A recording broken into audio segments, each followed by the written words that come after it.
আজকে আমি আপনাদের দেখাবো কিভাবে ব্র্যাক ব্যাংকের এটিএম থেকে আপনি বিকাশের টাকা তুলতে পারবেন। তো প্রথমে আপনার ডায়ালারে যাবেন এবং *247# প্রেস করবেন। এরপর আপনার অপারেটর সিলেক্ট করে দিবেন। এরপরে আপনি 5 নম্বর অপশনটি সিলেক্ট করবেন, ক্যাশ আউট। সিলেক্ট করে ইন্টার দিবেন। আর বলে রাখা ভালো, আপনি শুধুমাত্র ব্র্যাক ব্যাংকের এটিএম থেকেই টাকা বের করতে পারবেন, অন্য কোনো ব্যাংকের এটিএম থেকে বের করা যাবে না। 2 নম্বর অপশনটি প্রেস করতে হবে, ফ্রম এটিএম। এখানে পিন নাম্বার দিতে হবে। আমার পিন নাম্বার দিয়ে ইন্টার দিয়েছি। এখানে একটি সিকিউরিটি কোড দেখতে পাচ্ছেন। এই সিকিউরিটি কোডটি আপনি যখন এটিএম থেকে টাকা তুলতে যাবেন তখন ওইখানে দিতে হবে। তো আপনাদের সুবিধার্থে আমি সব কিছুই দেখাচ্ছি। তো এখানে দেখতে পাচ্ছেন বিকাশ ক্যাশ আউট, এই বাটনে আমি একটি ক্লিক করে দিচ্ছি। এরপর আপনি এখানে বিকাশের নাম্বার দিতে বলছে। তো আমি ডায়ালার থেকে আমি আমার ফোন নাম্বারটি টাইপ করে দিচ্ছি।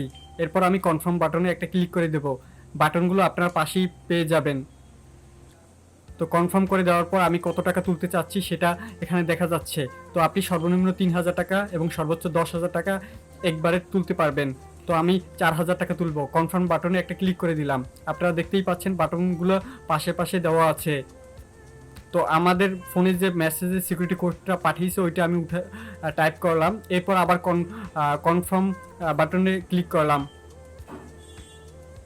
কিছুক্ষণ অপেক্ষা করতে বলতেছে। তো আপনি আমাদের নাম্বার এবং কয় টাকা তুলবো এবং সিকিউরিটি কোড দেখতে পাচ্ছেন। নিশ্চিত বাটনে ক্লিক করতে হবে।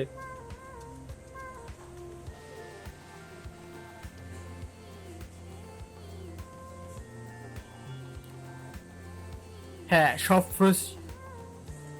সব প্রসেস সফল হয়েছে। আমাদের টাকাগুলো মেশিন থেকে বের হবে এখনই।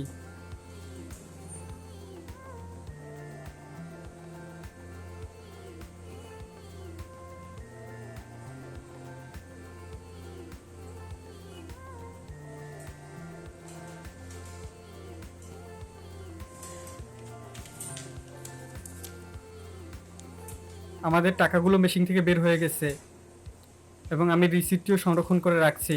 এভাবেই আপনারা ব্র্যাক ব্যাংক থেকে টাকা তুলতে পারবেন। ধন্যবাদ।